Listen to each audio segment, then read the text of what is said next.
Hey, it's Tristan from www.primaledgehealth.com. About to check out the sunset here in a few minutes. Enjoying a little bit of vitamin D production on my skin here in the mountains, the Andes Mountains of Ecuador. And quick video. I always say that. They're never under 5 minutes for some reason. But I'm going to talk about a common mistake that people make when they're trying to do a ketogenic diet or a keto style diet. And that mistake is thinking that eating more fat will get you into ketosis and make you lose weight or body fat somehow. Um, so there's a lot of people out there talking about keto these days because it's an amazing tool. It's There's so many benefits benefits to a ketogenic diet, not just in the realm of weight loss, body composition, and changing the way that your meat suit, your flesh vessel appears. There are a lot of benefits for cognition, cognitive performance. Um, there are incredible neurological benefits, reduction of inflammation in the body, reduction of inflammation in the brain, improvements in the functioning of the mitochondria, which are the powerhouses of the cell.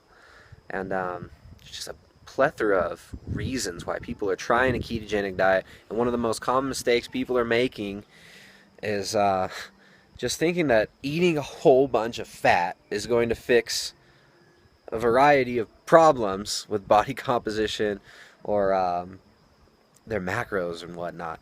So a lot of people are told that you need to eat a whole lot of fat to get into ketosis. Now, this is not necessarily true.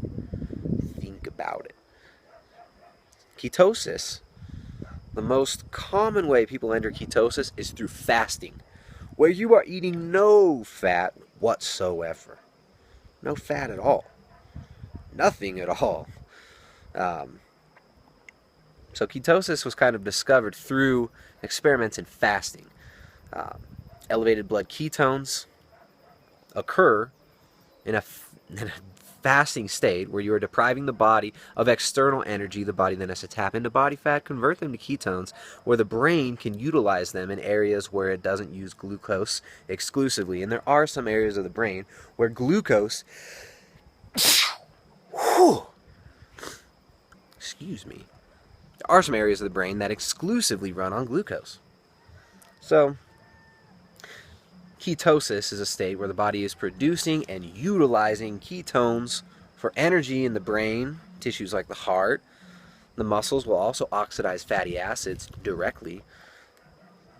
And got a lot of videos all on ketosis, how it works, why it's good, why it may not be good for you, and all the ins and out of that. But people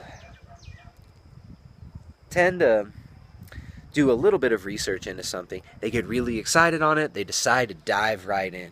So they think that eating fat bombs, 60 grams of fat in a sitting for, 5'2", 150-pound woman who's trying to lose 20, 30 pounds, this can add up to several hundred grams of fat per day. So eating more fat, while it may artificially elevate blood ketones, especially if you're eating a lot of MCT. MCT will be converted into ketones. Your blood ketones will go up temporarily, but that doesn't mean that you're more efficiently utilizing them or that you're losing body fat.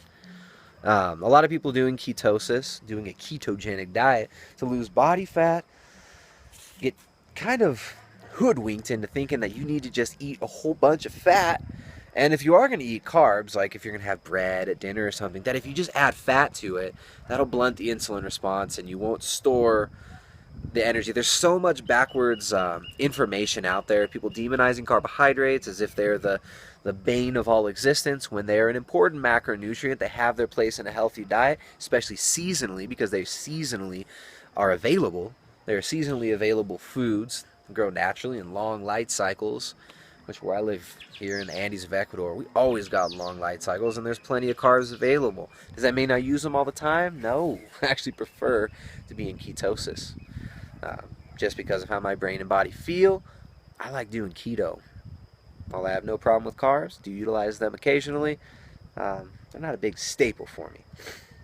So a lot of people think, for some reason, that eating more fat equals more weight loss, equals more keto.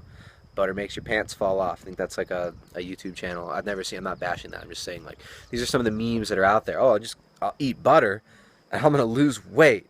Unfortunately, it does not work like that. If you are eating more fat than you need, you will store fat. Eat more fat, you can store more fat. So, yeah, look, basically, ketosis is achieved through the restriction of carbohydrates or through fasting. Yes, if you eat a large bolus of protein throughout the day, you keep insulin levels high, blood glucose is higher, then you can be oxidizing protein for energy. But this doesn't mean you have to lower protein so much and be afraid of protein, be afraid of temporarily having below 0.5 millimolars per liter of blood ketones. That's not what that... It doesn't mean that we need to fear protein. Yeah, you don't want to eat so much protein that your body looks at it as a fuel source and begins upregulating enzymes which will break down protein and utilize amino acids for energy. You don't want to do that, but you also don't want to vastly undereat protein and be afraid of it. So overeating fat, undereating protein, it's kind of a common thing. And I understand where people are coming from. I understand why people might believe that you need more fat just to be in ketosis. Intuitively, it does make sense. And when you start playing with a blood glucometer, measuring your blood ketone levels, people will find, hey, eating a bunch of MCT will raise my ketones. Or, eating a big meal that has a lot of protein will lower my ketones for a couple hours.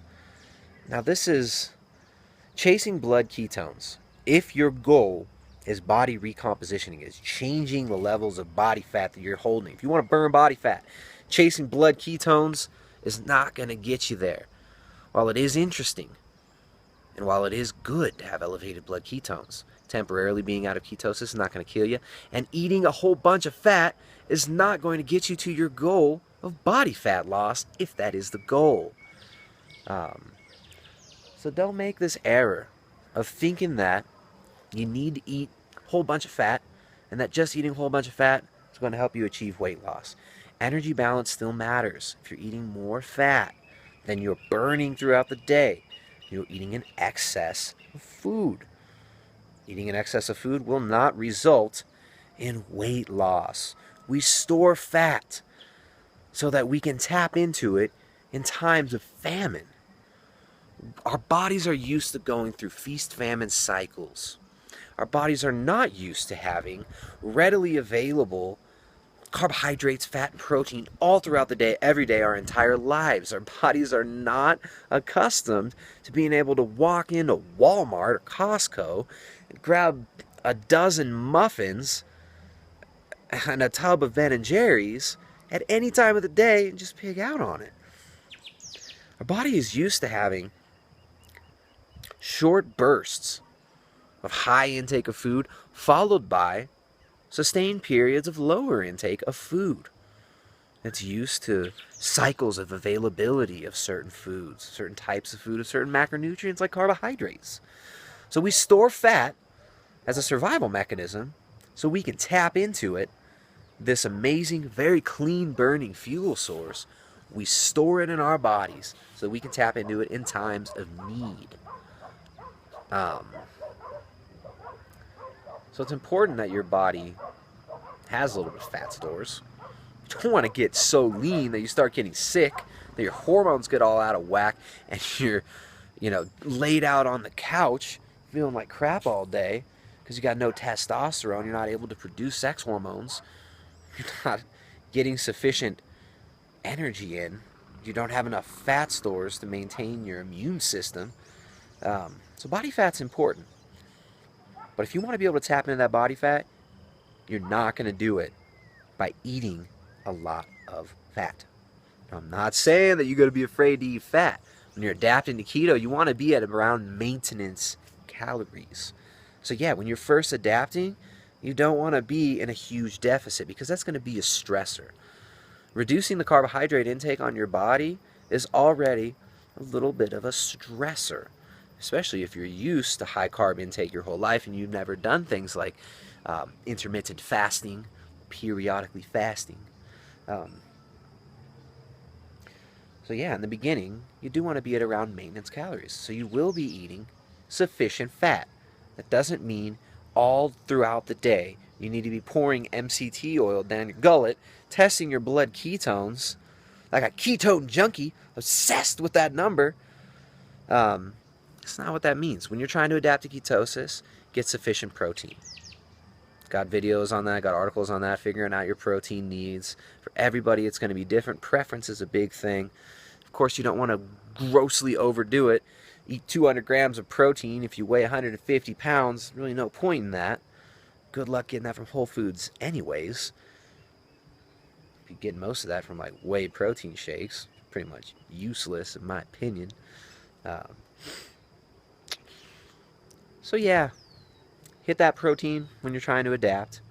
Get enough fat to make up the rest of your caloric intake. And you don't have to go in a huge surplus and just, eat as much fat as you can to get into ketosis. A lot of people do that and end up gaining weight, which is not a big deal. You can lose it. Being able to put on body fat is important. If you can't gain weight, you got an issue. If you can't store adipose tissues, you might have an issue. So, yeah, don't be afraid to eat fat, but don't think that eating as much fat as you can is somehow going to make you lose weight. Energy balance still matters, regardless of what people might lead you to believe. Yes, in ketosis, most people will naturally be less hungry. They will naturally eat less because they'll feel more satisfied. Your blood sugar will be stable, and you just aren't going to feel a need to eat as much. But that doesn't mean that energy balance gets thrown out the window and that it doesn't matter. So if you're trying to get lean, you're using a ketogenic diet to do it, don't be afraid of fat, but don't think that eating a whole bunch of it is going to magically make you lose weight. It's Tristan again from www.primaledgehealth.com. Out here, getting a little bit of vitamin D, last rays of sun for the day. And yeah, find more content at www.primaledgehealth.com. If you want coaching, hit us up in the coaching section. I'll see you guys next time. Do the real work.